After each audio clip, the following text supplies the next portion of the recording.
So I'm doing an experiment. I'm recording a video and then I'm going to upload it and I'm going to see if it works. I would much rather do live because I love interacting with people. Like that's my funnest thing. So anyway, let's talk briefly about today's card. I have no idea what I'm going to say, but let's just see what comes through. What is today?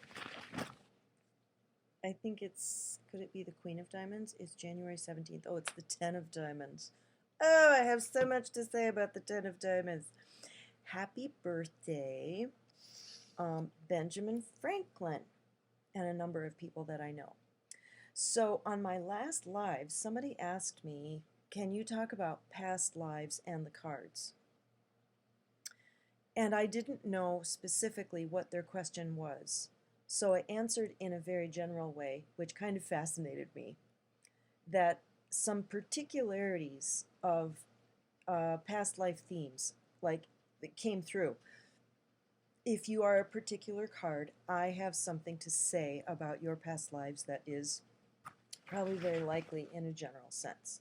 And I haven't gotten this about all the cards, but the 10 of Diamonds. So check this out. So you know I do Ascension Cardology, and you know what the pure spread looks like, and where the 10 of Diamonds sits is over here where the Queen of Spades sits, where we're used to looking at her. This is the home position of the 10 of Diamonds, which is pretty nondescript, right? Let's get back to that at the end. It's the intersection of Uranus and Mercury. But what we get with the personality of a 10 of Diamonds is a real handful. And if you are of 10 of Diamonds, my compassion to you, because it is a lot. And what I just realized recently when I was channeling information about this card in answer to the question about past lives, okay, we know that it's in the very center of this spread. And so we say things like they like to be the center of attention. Everything revolves around them. They're networking. They're very, very busy. They need to be connected. They are equally connected to everybody. They're easily overwhelmed. Things like this, simply because of this position. Well, where is their position in the 43rd spread, which is what I call the Ascension Mundane spread, one click in the other direction? 10 of Diamonds sits there in the pinnacle position. So, for it to be in the pinnacle position, and then go to this mundane place where it normally lives, and then to come back to the center, what I concluded is that they have past life burden, karma, because of leadership, because of having held a position of power, leadership, visibility. And look at Ben Franklin. And I did an intensive study of Ben Franklin and how I believe that his past life, he reincarnated as Mark Twain. And I did an intensive study on it, and there's this guy named Simkew, Simkew.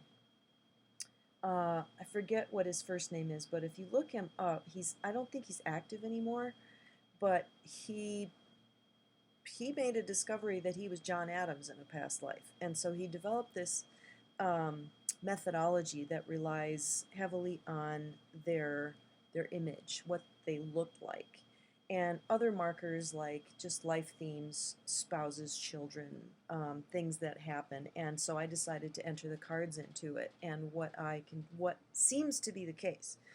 And remember, there's no sequentiality in eternity.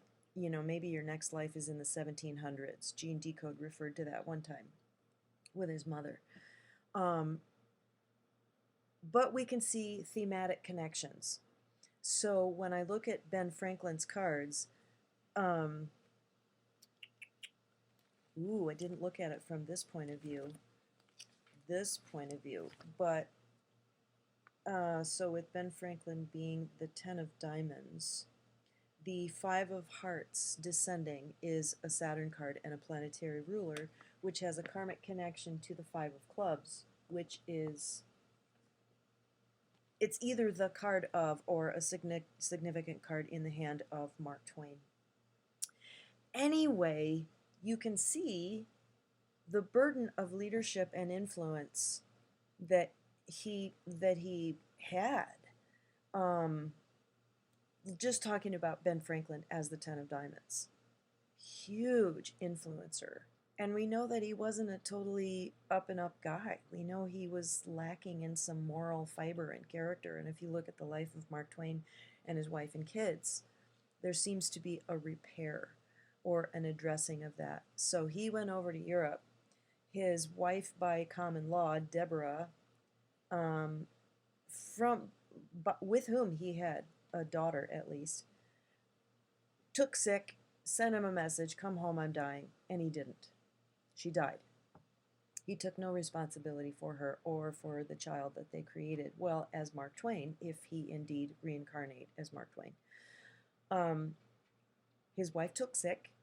He took her to a sanatorium, a health retreat in Switzerland, I believe. He went on tour, as Mark Twain did a lot of international travel, just like Ben Franklin did. Very man of the world, worldly wise, very connecting, that sort of thing. Then he came back and the wife and the children, I know the wife was restored to health, but there was a full taking of responsibility. And then when I looked at the picture of his wife and the picture of Deborah, Ben Franklin's wife, they look really similar. So anyway, if you are a Ten of Diamonds, there may be some big karmic burdens that you're bearing that have to do with being a person of influence.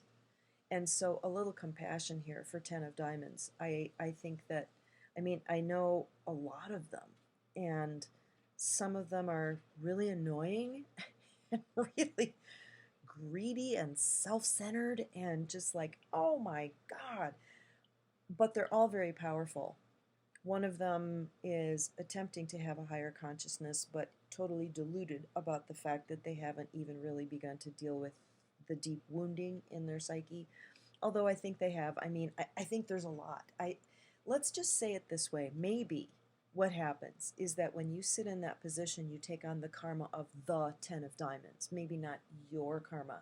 We tend to very much want to personalize all of this. This is my soul journey. This is my experiences, my history, my wounds. Buddhism refers to the ego as the ego. Drive all blames into one is one of their wisdom Lojong sayings. The ego. Drive all blames into the ego. And it's like a construct that we come in and we have to take on. So if you are bearing the karma of the Ten of Diamonds, you are dealing with burdens and responsibilities and mistakes and successes and everything that comes from having been highly visible, highly networked, and connected. Let's, for a moment, look at its position. I'm going to have to go live later. I really do want to go live and talk about this because I want to hear what y'all have to say. So the Ten of Diamonds in its home position, I don't have the pure spread handy, but it is Uranus and vertical Mercury. I think of the vertical as the divine energy and the mundane, the horizontal, as being more the earth plane. And that was given to me by the very first person who exposed me to the cards. That came from her study of the original tarot. It is a book that's published. This old grandmother published this book. She was a I don't know, what's the word for a student of the cards. And I have neglected to really research this, but that was my very first exposure to that. And it's called the original tarot. Anyway, vertical Mercury would be divine truth. Horizontal Uranus would mean your involvement with the collective. Robert Camp says it's labor relations. We kind of give it a glib moniker of humanitarian. But it is about your relationship to the collective. So it's a very Christ-like vibration. What is the divine truth you are trying to bring through to influence the collective? And you know, I think it sort of takes a burden off, like as a Ten of Diamonds, if you can just kind of lay aside all your responsibilities and involvements. I think that's the dryer. I need to go. But anyway, consider that possibility that you're just here to channel divine information to the collective. And immediately I have this sense of relief from that. And this is the information that I'm getting, is that your life is the message. And it doesn't mean that you're doing it perfectly and you are the quintessential example. It means that people look at your life and learn a lot. That doesn't mean that it's like a positive example, but you know, I think that the most smashing Ten of Diamonds I know, whose planetary ruler is the Ten of Diamonds, it's a really intense vibration, and I think she is doing her utmost to practice humility. And I think there's this big caution that she has about, okay, I kind of know I'm a person of influence, and I need to be really careful. And it's heavy duty. It's a heavy duty burden, and it makes it kind of difficult to just be yourself. But that's the exact message of it. It has a Leonine quality to it, doesn't it? Visibility, rulership, leadership, big heart. And remember to look into the Queen of Clubs, as that's whose position you're sitting in, and also look at the Queen of Spades. Both karma cards are queens. So there's an element of leadership, but also mothering and nurture. So put that all in your pipes and smoke it for a day, and we'll see if this uploads. Okay, bye.